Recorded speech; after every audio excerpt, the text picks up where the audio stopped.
Hi guys, and welcome back to my channel. My name is Steph and this is Ordinary Plant Girl. If you are new here, thank you for clicking on this video, and if you are returning, thank you so much for spending more of your time with me. Today's video is going to be a spotlight for August on my Epipremnum family.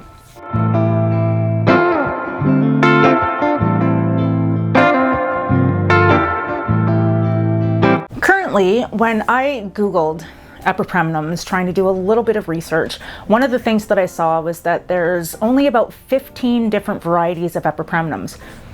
How true is this? I'm not sure. I only did a little bit of research. I didn't do an extensive deep dive into it. But if that was the case, of these 15 different varieties, I have 11 Epipremnums in my collection. Now, one of the things that I didn't realize when I was doing this is that we're gonna talk about Epipremnums in general. And when I think of Epipremnums, I think of anything that is actually labeled using the name Epipremnum. Thinking along those lines, I only felt like I had about 5 or 6 Epipremnums. So what we're going to do is we're going to start off with the basic Epipremnums in my household. So first and foremost, one of the most common Epipremnums that we will have in our households to date would be the Epipremnum aureum, or the golden pothos.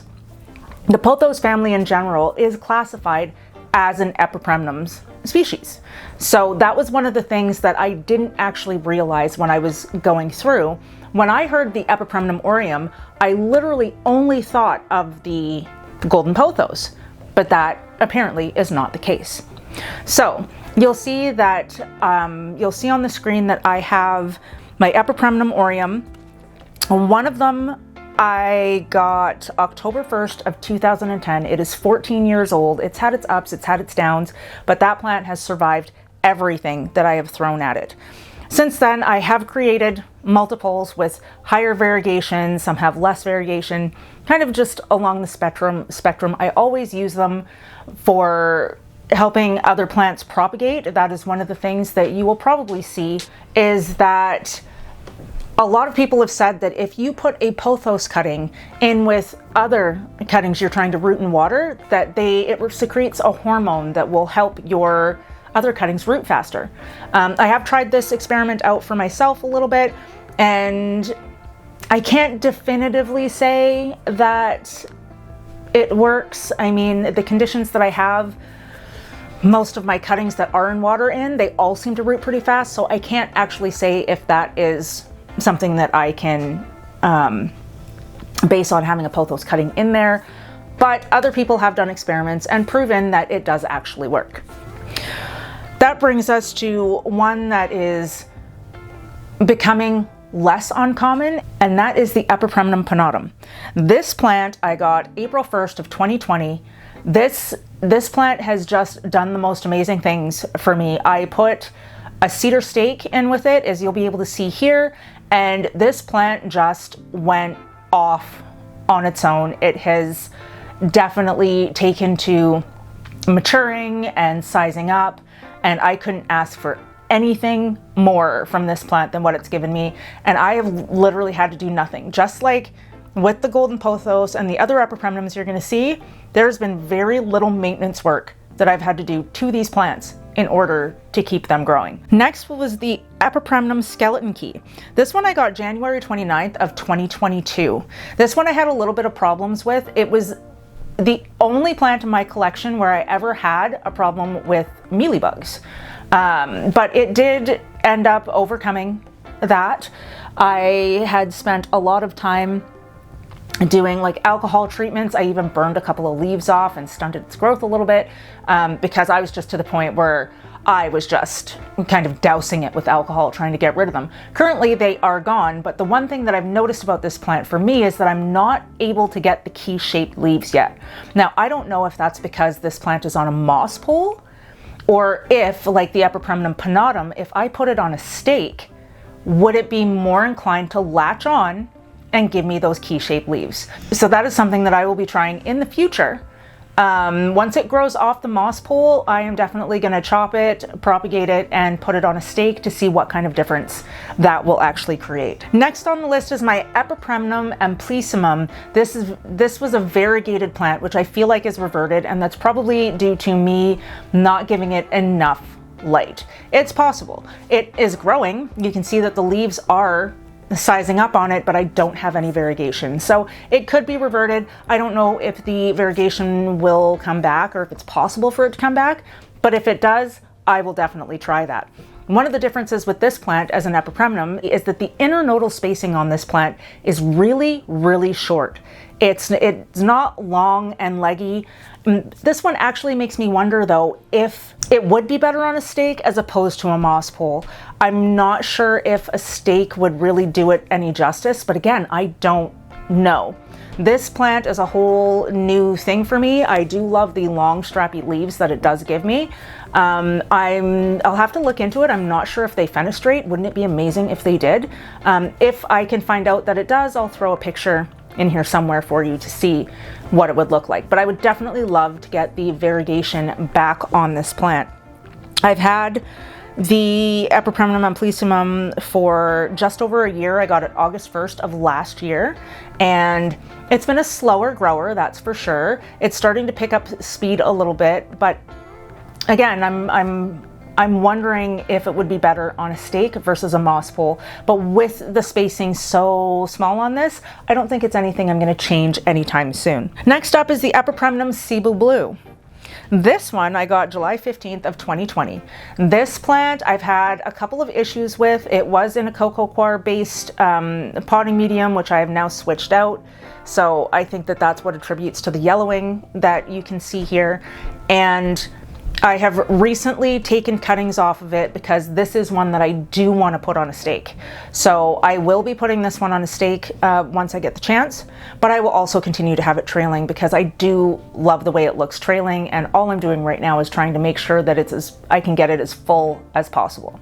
Next is the most recent one to my collection, and it is the Epipremnum pinnatum albo. Now, this one is just itty bitty, and if you liked the look of my Epipremnum pinnatum, my green form, then I want to do the exact same thing to the albo. So you can pretty much tell that my course of action when it comes to these specific Epipremnums is to put them on a stake. Because I have had, in the past, I've had golden pothos that have attached themselves to the wall and climbed up and sized up a little bit, but I want to see how big I can actually get these leaves. But with this one, it's so small right now, it's going to take a little bit of work and a little bit of effort and a lot of light, because I do not want this one to revert. If it's possible for this one to revert, I don't want that to happen. So I'm going to try and make sure that this one can grow like its green form and still have that beautiful variegation that it has on it right now. Now here's where we come into the Epipremnums that I didn't realize were classified under the same name. So we went through the Epipremnum aureum, which was the golden pothos. Now we have the Epipremnum aureum marble queen, which many of you also probably have in your collections, in your households. They are stunningly beautiful plants, and for the most part, with enough light, will become even more highly variegated and almost completely white. I have yet to see a completely white one. I don't really want to see a completely white one, but this plant is so amazingly stunning that I have it in a pot with a neon pothos, which again is another Epipremnum aureum neon. They just look absolutely stunning together. I love that, but I also have the neon growing on a moss pole, and it is slowly starting to size up, and I'm very, very excited for that. Again, would it do better on a stake? I do feel like they probably would. I feel like if you can see the little feet, the little feelers that they have attaching themselves to the wood, I feel like that does a lot for them to size up. So this is just my opinion. I know lots of people put them on moss poles and have them grow really, really well, but this is just something that I feel like would work for me better in my household. Next up is the Epipremnum aureum mandula. Now this one I have such high hopes for, but it is a very slow grower. It's taken me a lot to get it this way. Oh, hang on. I did forget to say that the Marble Queen I've had since December 27th, 2019. The Neon I've had since November 26th, 2019. The Manjula I've had since December 13th, 2022. Yes, I'm a little bit crazy. I do have the dates for all of these. I keep a spreadsheet. The Manjula has been a very slow grower for me. It's, again, starting to pick up a little bit since I changed the lighting in the room.